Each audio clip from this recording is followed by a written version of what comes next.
ইউনূস সাহেব আসলে পরে বোধহয় আমরা কালো গায়ের দুধ দিব, দুধ খাওয়ার বাটি দিব, চাঁদের কপালে চার টিপ দিয়ে যা সব পামু, উনি একজন নোবেল লরিয়েট।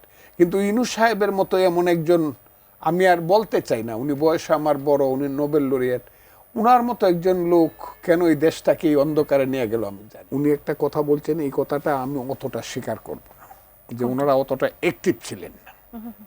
অনেকেই প্রথম দিকে ছিলেন, পরে এসে একটু নিষ্ক্রিয়। জাতীয় অধ্যাপক আব্দুর রাজ্জাককে দেখলেই মনে হয়েছে বাংলাদেশ। আমি এটা 66, 67 বলছি। আব্দুল হাই সাহেব নামে বাংলার একজন প্রফেসর ছিলেন, যিনি পরে যে কোনো কার দুর্ভাগ্যজনকভাবে মৃত্যুবরণ করছে, আব্দুল হাই। অধ্যাপক মোহাম্মদ শহীদুল্লাহ। তারপরে আপনাকে আরো বলবো আমি, তাদের নামগুলো যদি আমি বলি, আহমদ শরীফ, আবুল ফজল, মনিরুজ্জামান, নীলিমা ইব্রাহিম, এরকমভাবে আমি 100 আমার মাথার উপরে যে তাজ যারা শিক্ষক শিক্ষিকা প্রফেসর, তাদের নাম বলতে পারবো। এরাই হলো বাঙালি জাতিকে গ্লোরিয়াস একটা জায়গাতে নিয়ে গেছে ঢাকা বিশ্ববিদ্যালয়ের শিক্ষার মাধ্যমে। তাদের ছাত্ররাই সারা বাংলাদেশে প্রচার করছে যে আমরা বাঙালি, আমাদের দেশের নাম বাংলাদেশ হবে, আমাদের 10,000 বছরের ইতিহাস আছে, আমাদের সংস্কৃতি আছে, আমাদের ঐতিহ্য আছে, আমরা কোনো কোনো জাতি না, আমাদের গৌরব আছে। হ্যাঁ, আমাদের পাটলিপুত্রের মতো রাজধানী ছিল, আমাদের ওই বগুড়াতে মহস্থানগড়, পুণ্ডুবর্ধনে আমাদের রাজধানী, ইত্যাদি ইত্যাদি, আমাদের যে গৌরব গাথা ইতিহাসগুলো, আমাদের পূর্বপুরুষেরা যুদ্ধ করেছে শত শত বছর যাবত।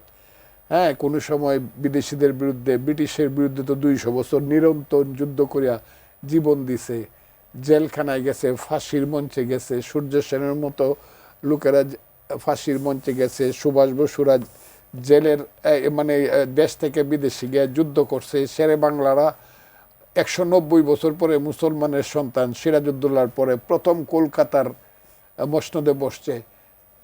মৌলানা ভাসানীর মতো লোকেরা, বঙ্গবন্ধুর মতো লোকেরা বাঙালি জাতিকে রাজনীতিতে উজ্জীবিত করছে। আমাদের সেই সময়টা আমাদের খুব গৌরব। ঢাকা ইউনিভার্সিটি এমনের মতো সিনিয়র মাদ্রাসা না, আমি এটা কইলে আবার কালকে আমার বিরুদ্ধে 10টা গালি দেবো, এটা সিনিয়র মাদ্রাসা না। সেই যে ঢাকা বিশ্ববিদ্যালয়ের ব্যাপারটা থেকে আমরা যে শিক্ষাটা গ্রহণ করলাম, ইট ইজ রিয়েলিটি যে বাংলাদেশটা 72-এর পরে আইসা, বঙ্গবন্ধু যখন আসলেন 10ই জানুয়ারি 1972 সনে, তারপরে এসে কতগুলো ঘটনা ঘটলো, যে ঘটনায় মুক্তিযুদ্ধের ব্যাপারটা বাইফারকেটেড হয়ে গেল। চিন্তায় চেতনায় যে শক্তিটা যুদ্ধ করলো ভিতর থেকে, সেই শক্তিদের মধ্যে ডিভিশন হয়ে গেল। আমি নিজের চোখে দেখা এইটা হয়ে একটা বিপজ্জনক একটা অবস্থার মধ্যে পড়লো। আন্তর্জাতিক চক্রান্ত ছিল, যারা হেরে গেছিল, সপ্তম নৌবহরায় নিয়েও যারা বাংলাদেশের মুক্তিযুদ্ধকে ধ্বংস করতে পারে নাই, সেই সপ্তম নৌবহরের মালিকেরা এই দেশে দুর্ভিক্ষ সৃষ্টি করছিল, ইত্যাদিতে অনেক কথা আমি বলতে পারি, এখন বলবো না, বললে পরে ভুল বুঝাবুঝি হবে, কিন্তু একদিন মানুষ বলবে। তারপরে যারা ক্ষমতায় আসলো তারা কিছুটা অ্যাডজাস্ট কম্প্রোমাইজ করার চেষ্টা করলো। সেই অ্যাডজাস্ট কম্প্রোমাইজটা এমন জায়গাতে গেল যে এটা করুণা করলো, কিন্তু সবটা তাদেরকে দিল না।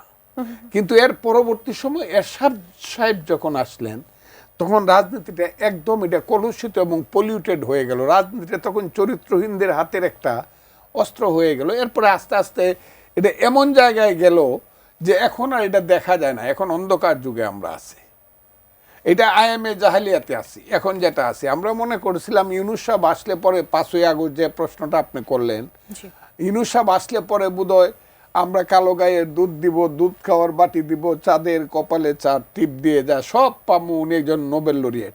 কিন্তু ইউনূস সাহেবের মতো এমন একজন, আমি আর বলতে চাই না, উনি বয়সে আমার বড়, উনি নোবেল লরিয়েট, উনার মতো একজন লোক কেন এই দেশটাকে এই অন্ধকারে নিয়ে গেল আমি জানি না। এবং উনার আমলেই সবচেয়ে অপসংস্কৃতি, উনার আমলেই সবচেয়ে বেশি অন্ধকার আচ্ছন্ন তার দিকে সমাজ যাচ্ছে, দেশ যাচ্ছে। উনার আমলেই সবচেয়ে বেশি চিন্তার দুর্ভিক্ষ হচ্ছে, সুচিন্তার দুর্ভিক্ষ হচ্ছে।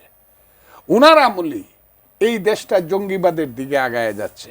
এবং উনার আমলেই পশু, নরপশু, অমানুষ, যুবক, এবং বৃদ্ধরা মূল্যায়িত হচ্ছে। উনি দেশটাকে কেন, উনার এই দেশটার প্রতি কেন উনার এত বড় প্রতিহিংসা পরায়ণতা আমি জানি না, কিন্তু আমার সবসময় মনে হয় যেহেতু উনার পরিবারে উনি নিজে না, উনার কোনো ভাই না, উনার পিতা না, দুলা মিয়া সৌদাগর হইল ওনার বাবার নাম, এরা কেউ মুক্তিযুদ্ধের সঙ্গে ছিল না। মুক্তিযুদ্ধের সবাই মুখ ফিরায় রাখছিল, যেহেতু মুখে কোনোদিন রাজপথে মিছিল করে নাই। বাঙালি জাতি কি দিয়া খায়, বাঙালি জাতি কোন রাস্তা দিয়ে হাঁটে, বাংলার সীমানা কি, শুধু 1 টাকায় 1.5 টাকা কিভাবে করা যায়, গ্রামীণ ব্যাংক করে কিভাবে লাভ করা যায়, লাভ এবং লোভের একটা সংস্কৃতি তৈরি করা।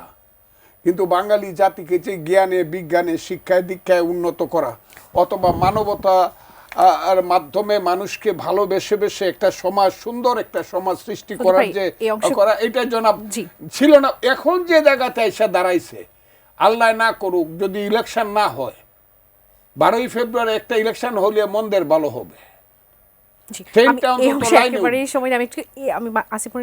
আমি কথাটা শেষ করে ফেলি, একটা ইলেকশন হতেই হবে।